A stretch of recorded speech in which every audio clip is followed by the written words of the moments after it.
Well, that was very beautiful. Thank you so much. Yes, let's give them lots of love. Wow. They're going to play at my wedding too, just so you all know. Good morning. It is my pleasure. I am so happy to be here with you all today. I've had a fabulous week. I'll talk about that later, but I've had a fabulous week, and this is just like the topping on the cake. The big, fat, moist, thick frosting cake. That's what it's like, yes. So I'm happy to be here with all of you. It is a beautiful day today, and we've just started out with wonderful music, and we will have a fabulous service as usual. It's just, if you want to have fun and you want to feel good, of course, come and join us.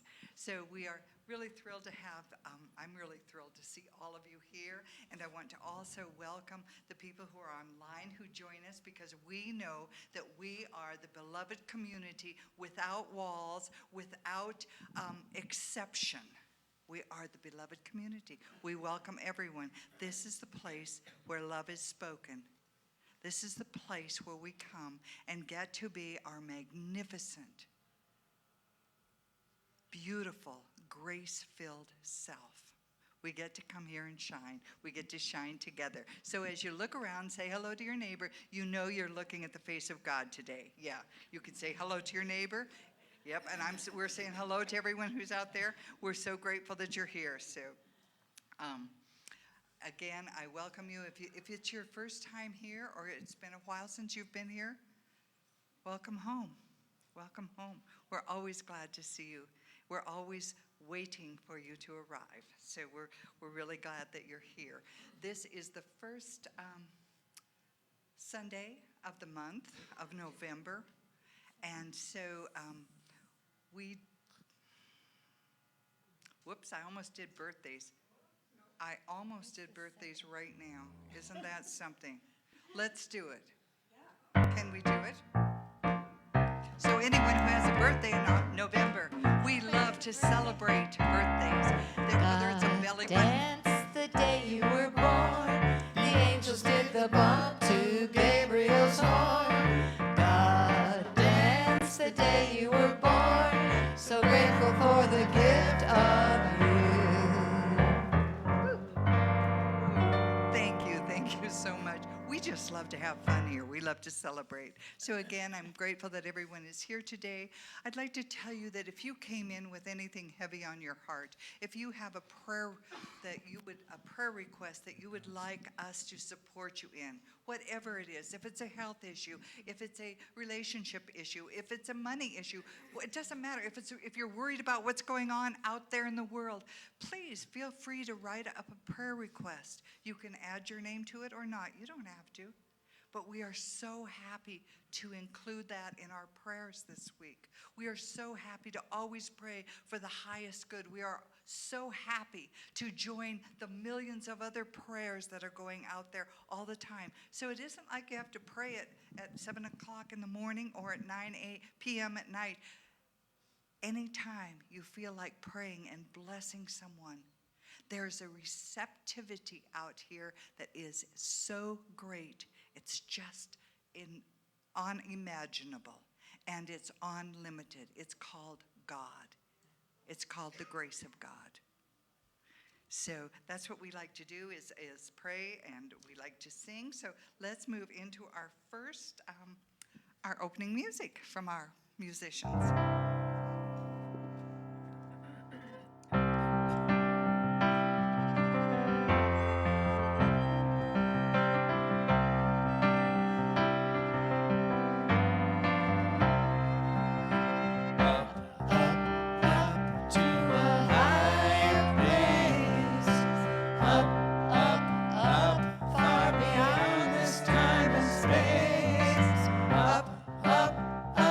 To a high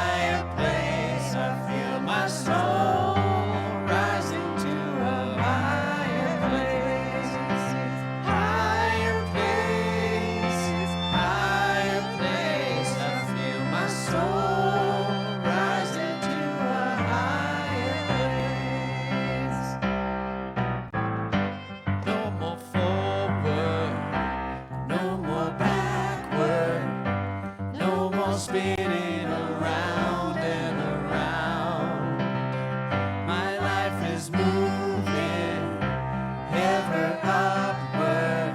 My feet are leaving the ground. Up, up, up to a higher place. Up, up, up, far beyond this time and space. Up, up to a higher place. Rising to a higher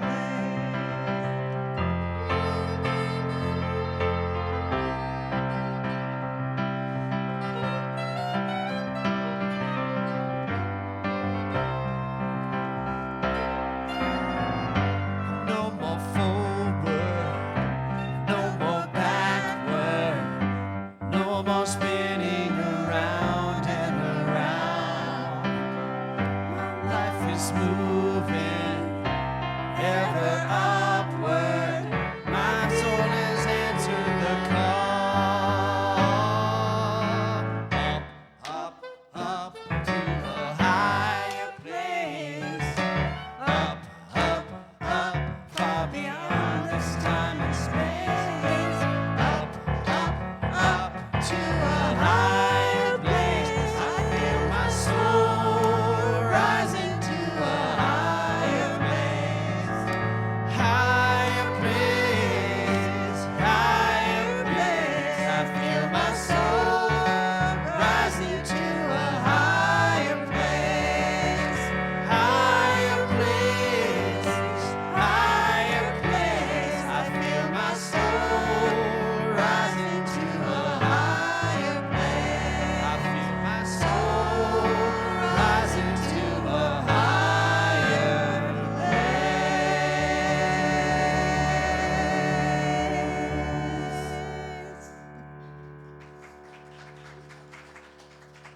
Very good. Thank you so much. So, this is the time in our service where we bless our children, where we just take in that essence that we are the power of God in form.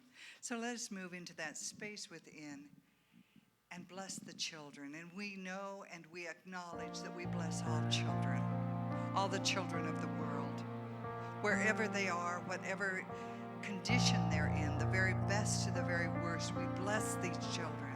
We send our loving blessing out to their caregivers. We send them to the families. We send them to the villages. We send them to the cities. We send them to the suburbs. We send our blessings out because we support and love the children.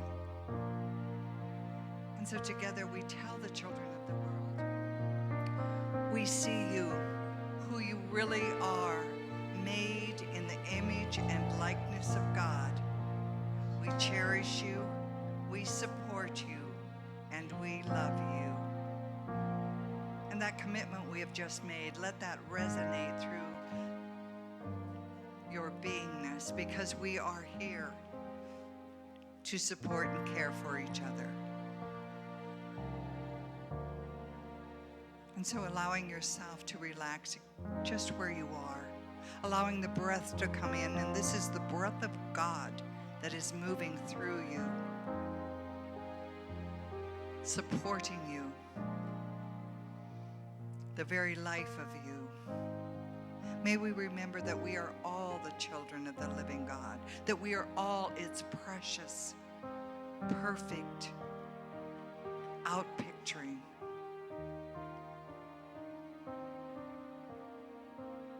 May we remember that we are here to support each other, that we may support the children. May we remember that we are the blessing in action. And as we ask ourselves, what is it that's mine to do?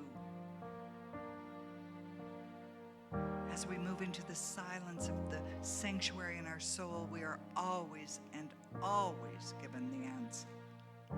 We are always guided and directed by love. We're always healed by love as we allow that healing to take place, as we embrace it, as we welcome it, as we accept the healing power of love. And as we do so, then we move into the world as the action of love.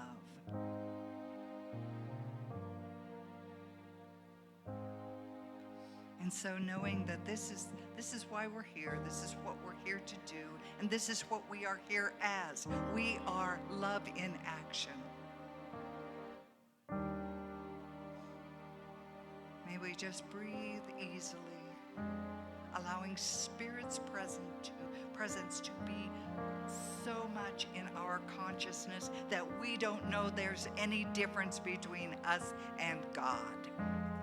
We are God's expression. It's love, it's delight, it's joy. May that be what we take forth into our week, into our lives, into all of the actions that take place with us, through us, and as us. And together we say, and so it is.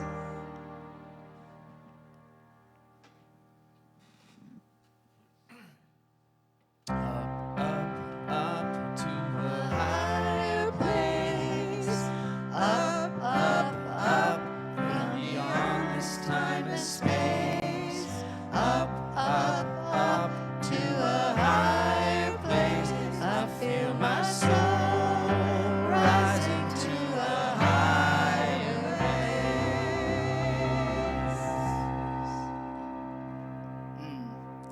Thank you so much. Thank you, Don and Audie and Jamila and Aisha and Red Star. Thank you. We so appreciate you.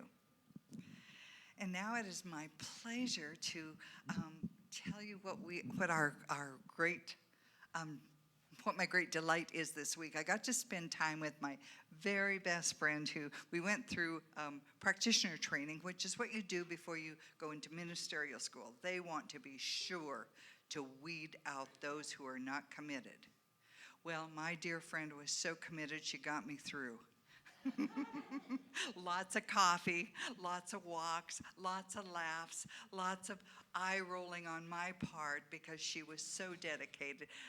I just can't tell you enough good about her, so I'll just let you experience Reverend Sharon Ramey. Would you please come? Yeah.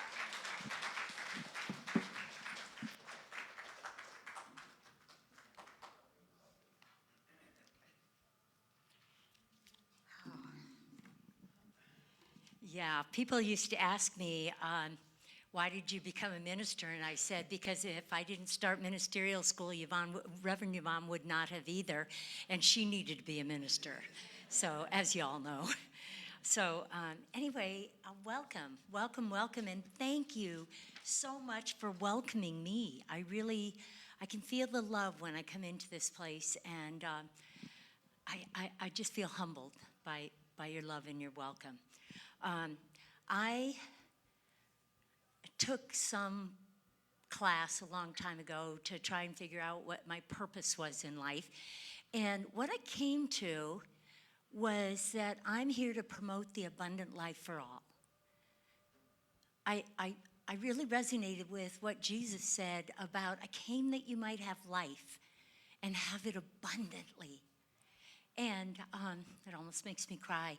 And it so resonated with me that I thought, I want to talk and teach about and be an example of the abundant life because I want everyone to have an abundant life. That definition means something different to every person, but that's my purpose in life. So bear with me because this talk is my intention for everybody to experience an abundant life. So, you've been talking about thriving in the beloved community, right? And Yvonne has given some talks, and Reverend Linda has given some talks.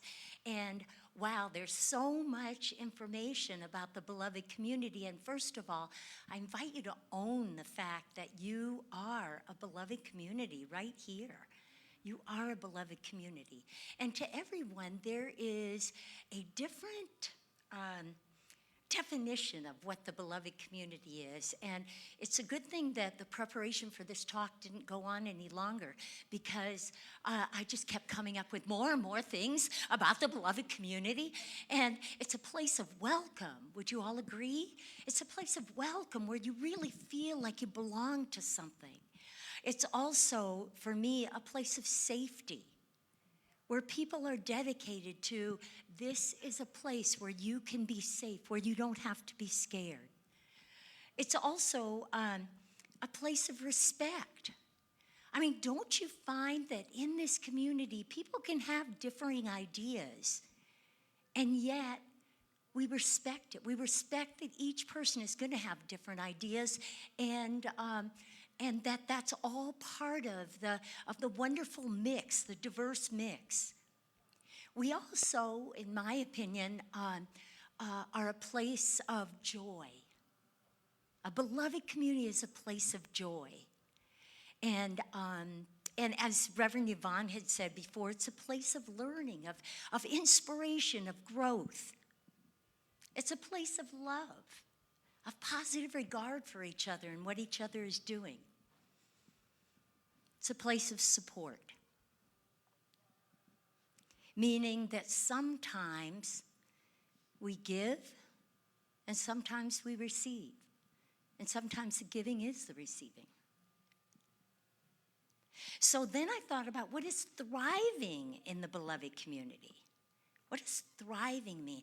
And what it occurred to me is that thriving is that living so fully in all aspects of your life, living so fully. And in my mind, thriving is that activity of giving more than you ever thought you could give, and then receiving more than you thought you could give. Giving more than you thought and receiving more than you thought. The aliveness that comes from that is unbelievable. I met a young woman this morning. Where is she? Right over there. Is it? Who? What? I'm sorry, I forgot your name. Andy, that's right. Oh my God, Andy is going off to Kenya to give what might be more than any of us thought we could give, right? And she will end up receiving more. Those of you who give your beautiful musical talents, you end up receiving because you give that. Those of Jamie, who gives his technical wizardry back there, and Jeff, who gives his beautification and maintenance of you give maybe more than you thought you could give, and you receive. That is thriving. So, down in Texas, where I'm from right now, we have these giant oak trees, giant, beautiful, beautiful live oaks. And some of them have a girth of many, many feet. And they got that way over a lifetime. And if you think of their trunk as being the conduit of their giving and receiving, they receive what comes from the earth, the water, the nutrients, and they give out the food for the deer. They give out seeds for new plants to grow, new trees to grow. And every year they take in more and they're giving out more. That's the way an abundant life is. An abundant life is you keep giving and receiving, because you cannot continue to give if you don't receive. And this includes everything. So let's go back to what the beloved community is. So, it's welcoming. Have you ever noticed that you don't experience welcoming unless you're giving it? The more you are welcoming of other people, the more welcome you feel. The more respect you give out, the more you feel. The more love you give out, the more you feel. It opens you up. Your girth, not physical, but your heart, your conduit for good becomes so big because you are giving more than you ever thought and receiving. The other thing I love about the beloved community is it is always giving us an invitation. An invitation to give more and receive more. I don't know about y'all, but can you tell I'm from Texas now? y'all. Do you know that the singular of y'all is y'all, and the plural of y'all is all y'all? That's a little tidbit I learned in Texas. So you can use that if you want. So anyway, I remember times where I am just so busy. If somebody had asked me for some of my time, there's no way that I could give it because I'm already so busy. And then an invitation comes up from whatever my beloved community at the time is, and I find that I have it within myself to give more than I thought. And wow, time just opens up. I have more than I thought. So let me talk a little bit about the beloved community. We have different beloved communities as we go through life. The first beloved community I was ever a part of was my family.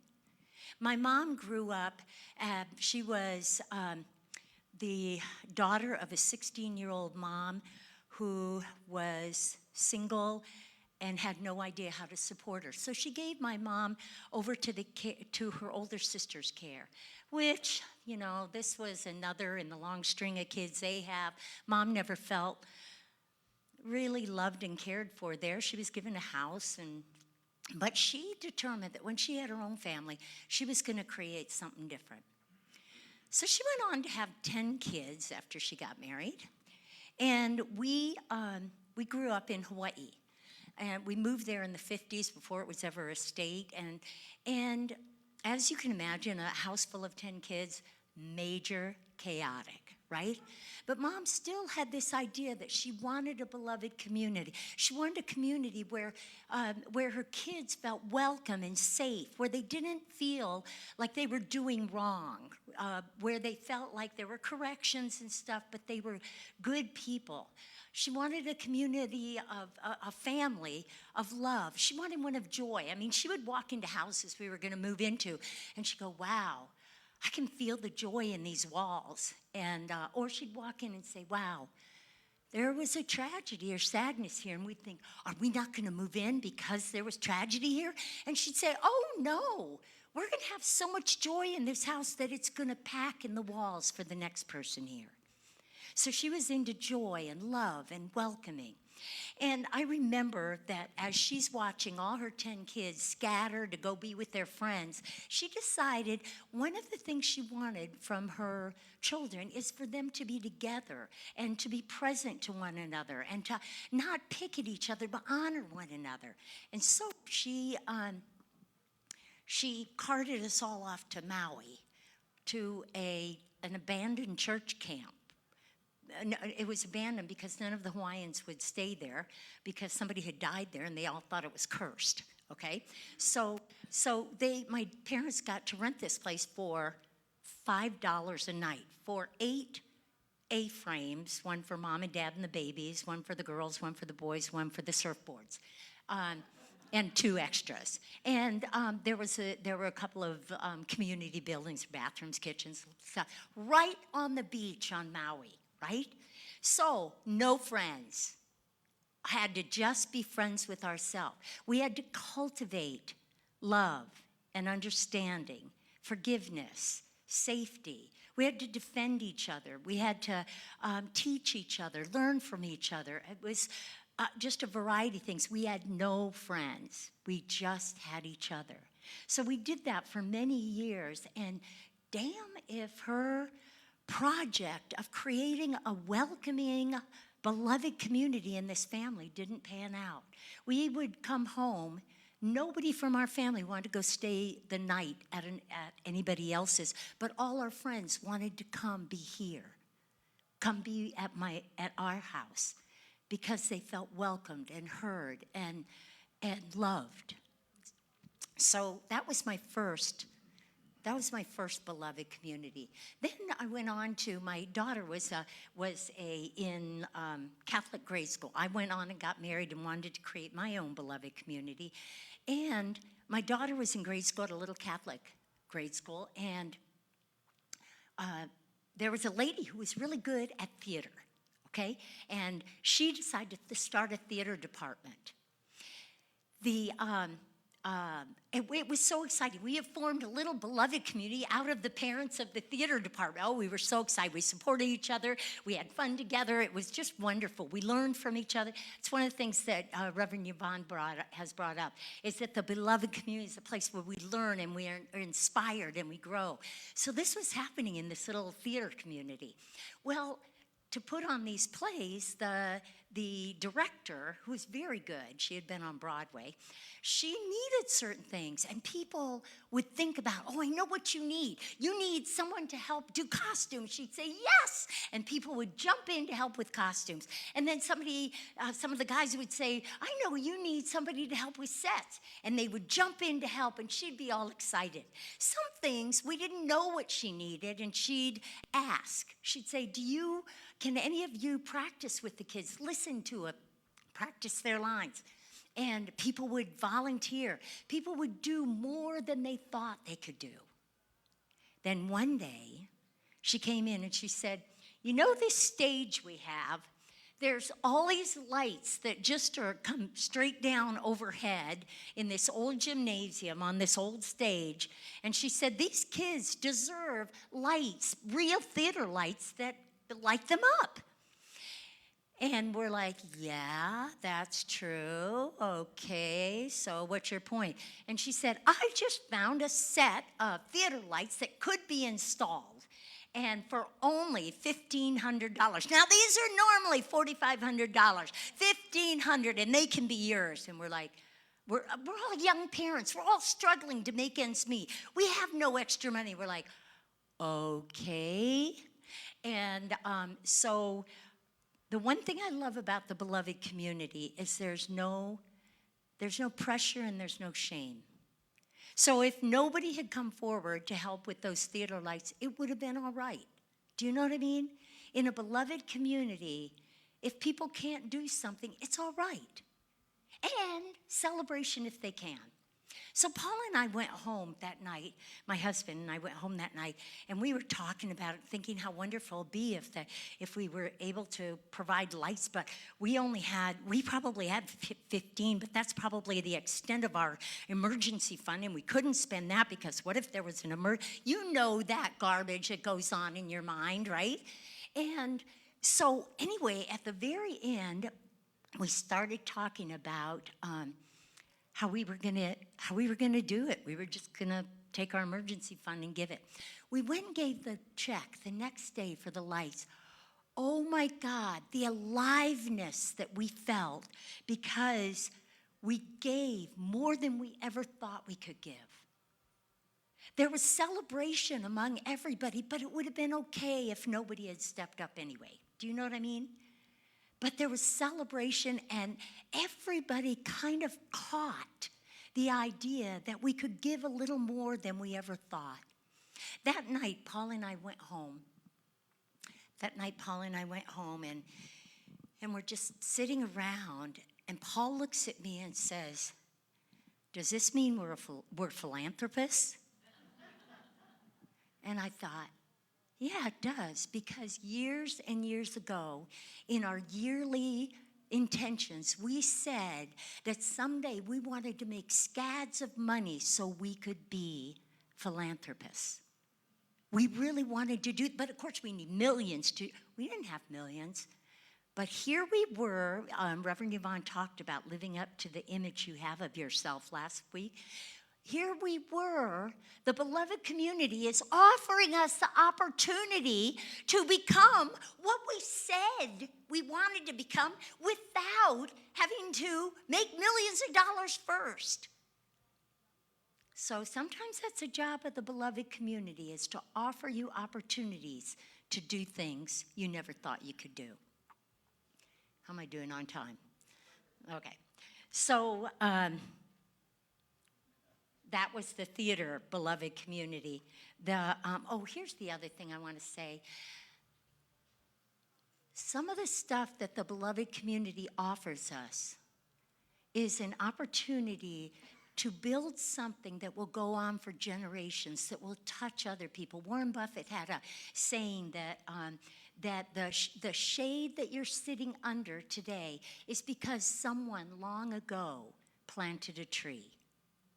So we affect coming generations. The coming generations of little young actors and actresses at this school got the benefit of those lights.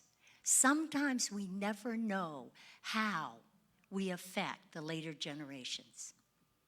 Your center here, because of the love, the care, is affecting future generations. You're affecting future generations just by the existence of this place. So fast forward, I went on to become a member of Center for Spiritual Living in Seattle. I wanted to expand my idea of God, and it didn't seem to be happening at the Catholic Church. Plus, there was some other gala happening at the Catholic Church. And it's just God's way of moving me forward. So I left and went to the Center for Spiritual Living, and guess what? People were so welcoming. It felt like coming home. They wanted to shower me with love, and I was like, nope. I'm just going to come in after the first song, before everybody's hugging and meeting each other. I'm just going to come in. I'm going to just listen to the message, and then I'm going to get out before the last song. I was scared. It's one of the reasons why people don't enter into beloved communities. They don't know what's going to be expected of them. They're scared of the overflow of love, like, what am I going to be required to give back? And it took me a couple of years before I decided the call to learn was so great that I started into classes where you have to be there at the beginning and you have to stay till the end. And you have to be in a small group. Small group, can't do it, right? Oh my God, I mean, I had to become vulnerable. I had to share that non-perfect side of myself. And oh, I love to be perfect. But I had to share that stuff that made me, okay? And I always thought, well, they're giving me all this inspiration. I'll give back money. I always thought I was comfortable with money until the minister there started talking about tithing. 10% of whatever comes in, that's what you're being asked to give with the concept of tithing. I knew I couldn't do that. My husband knew we couldn't do it, right? And she had such an interesting way, because here's what the beloved community does. It invites you to go beyond whatever you've done before. And she said, how about if you just tithe on unexpected income? Like, could you do that? You never expected it anyway. And I thought, I guess I could. If it wasn't expected, I guess I could.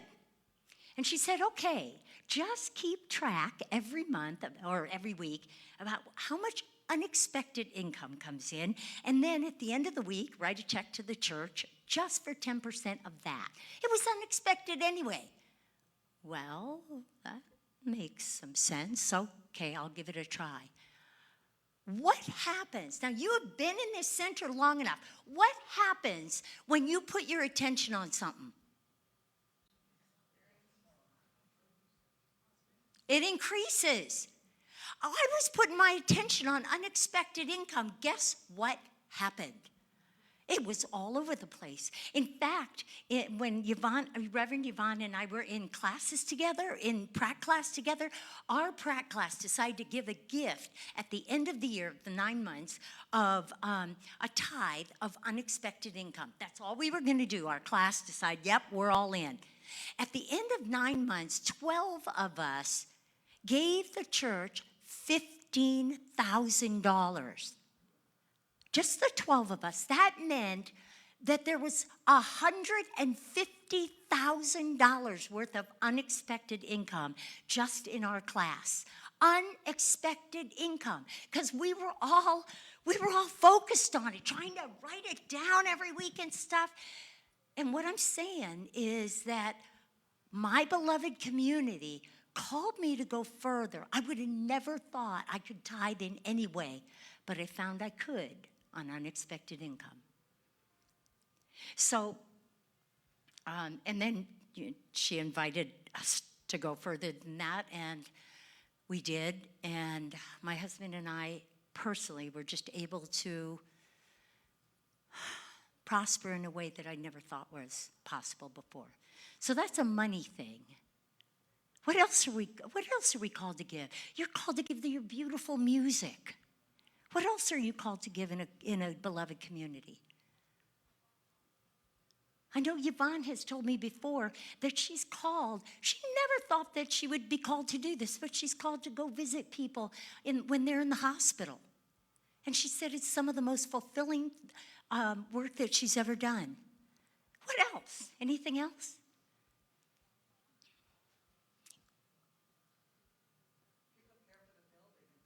Oh, the care for the building. Jeff, you helped. Come on in. Come on down. Anyway, there's 3 seats right down here. So, yeah, so let me fast forward on to my last beloved community. My last beloved community, my most recent beloved community is, welcome, my dears, welcome. My most recent beloved community is the community I live in, the neighborhood I live in. Now, I don't know about you guys. Probably in Montana it's different. But when I lived in Seattle, we would come out. We were so busy. And we would come out of our neighborhood and, see the neighbors. Hi. How's everything going? Nice weather, huh? How about those Seahawks, right? And that was about it. That was about it. But now that I moved to Texas and we live 25 minutes out of town. The nearest bread and milk is 25 minutes at 65 miles an hour away from us. We live in this remote place where everybody's got 3 to 10 acres.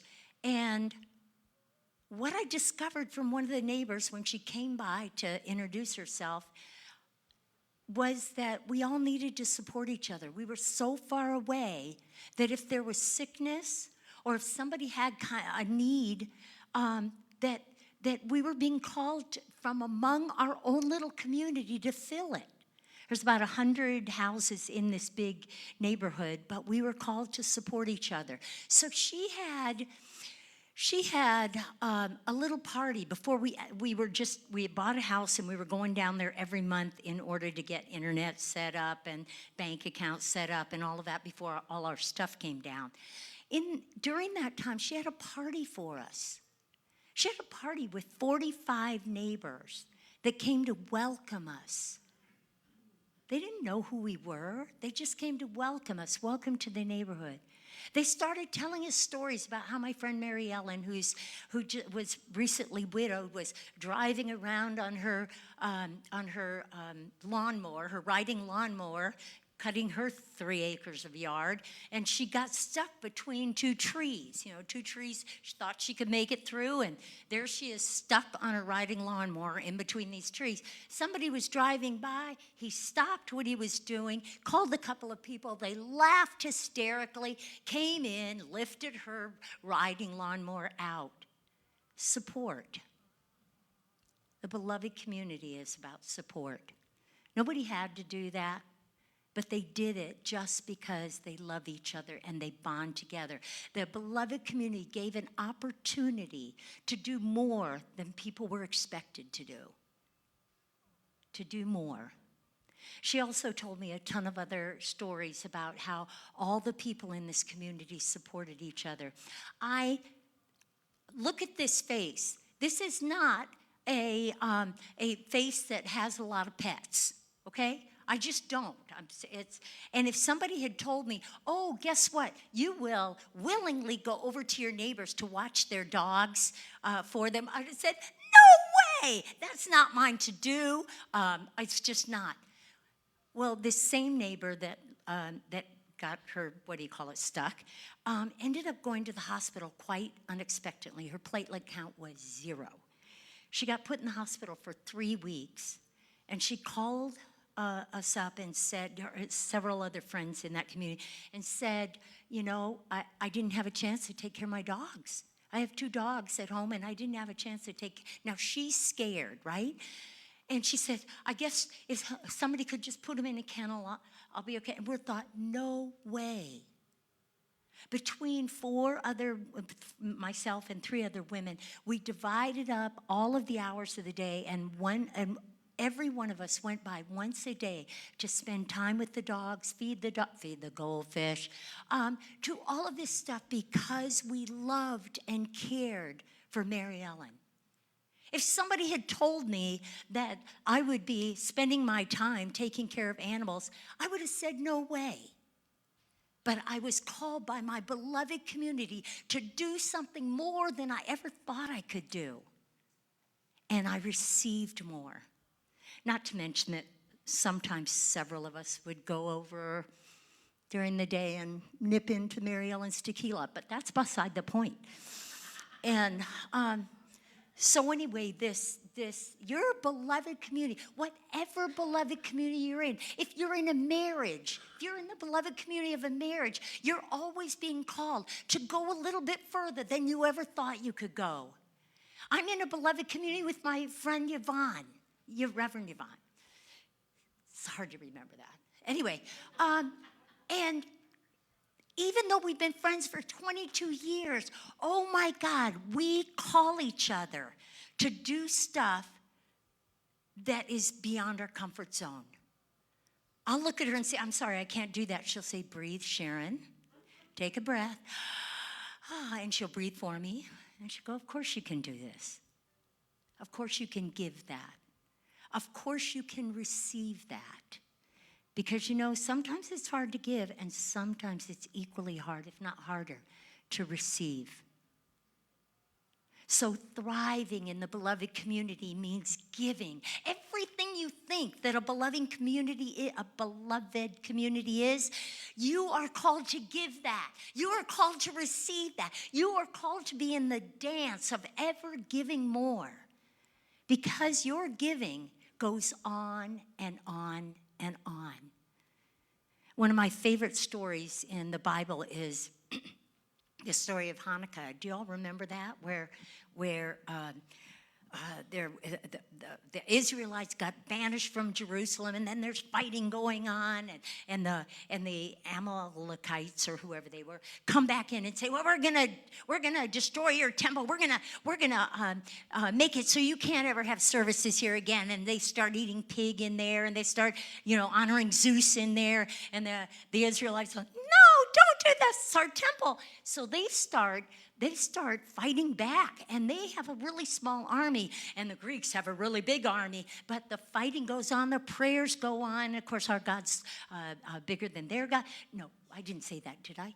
Anyway, so the fighting goes on, and the Israelites win, and they come back into town victorious. They go to their temple in order to sanctify the temple so they can worship their God again in that temple. And they can't find any oil. They found enough oil just to light a candle for one night. They needed enough oil to keep the light going for 8 days and nights. But they went ahead and lit it anyway. Miracle of miracles, the oil held out. And I had a Jewish rabbi once tell a group of us that is the miracle that is celebrated at Hanukkah.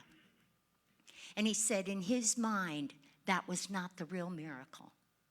The real miracle was that the oil was hidden before the takeover in the first place. The oil was hidden with faith by a member of the beloved community that knew that later on it would have to be sanctified. He put the oil, or she put the oil, in a place where it could be found after all of that time so that sanctification could happen.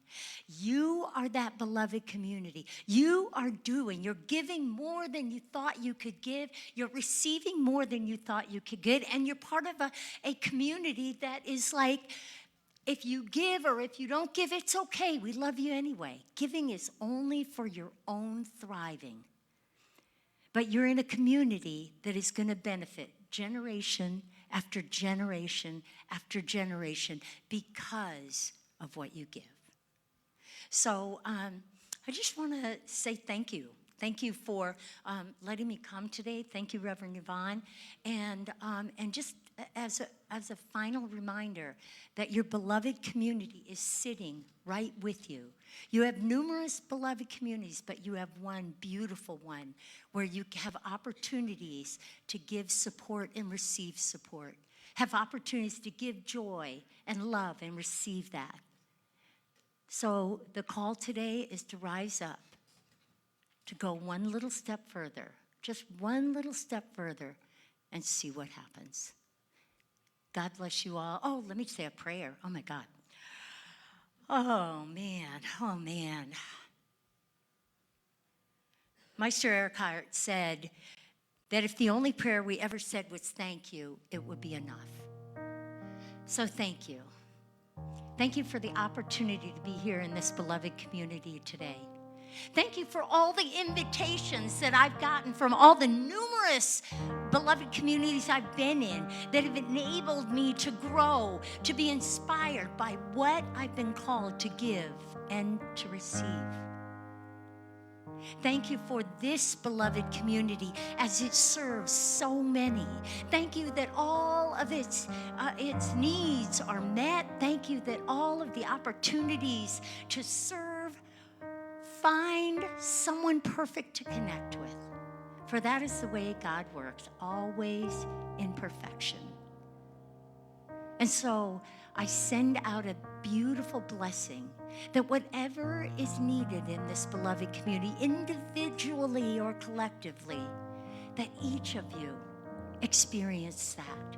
That each of you experiences the bliss, the growth, the thriving that comes from stepping a little bit further than you ever thought you could. And so, I just surrender this all to the Holy Spirit. I just offer it all up to the Holy Spirit, knowing that in God there is nothing but a beautiful unfolding of good. I call it good. I call it God. I call it Shining Mountain Center for Spiritual Living, a beloved community. And so it is. Amen.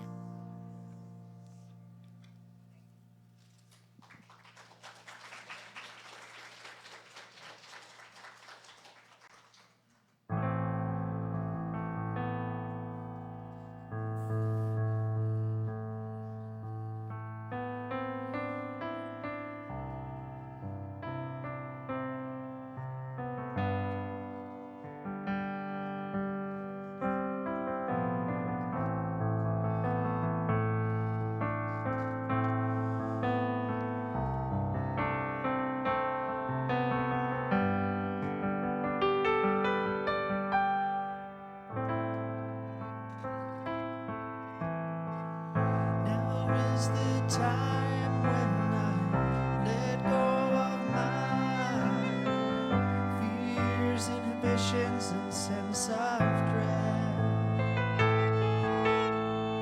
Give up control and I let you hold me with no resistance in my soul. Now is the time let go of my fears, inhibitions, and sense of dread. When I give up control and I let you hold me with no resistance in my soul. This is the day when I throw it all away into the fire of the all-loving one.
just what I need to be free, to feel who I really am. This is the day when I throw it all away into fire of the all-loving one.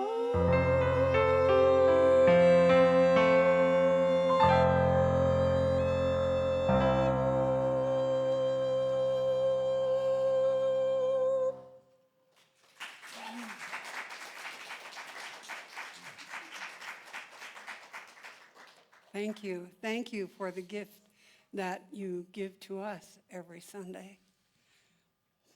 We are so appreciative, and we know it comes back to you multiplied. So it's that time in our service where we get to put into practice the law of circulation. So I'd like to ask you to take your tithe, your gift, your offering, not only in your hand, but in your heart as well, and to join me in our affirmation of spiritual giving and receiving. I live in a universe of abundance as I freely and joyfully give. I join in the divine flow, and all that I share with life returns to me multiplied abundantly. So it is. Thank you.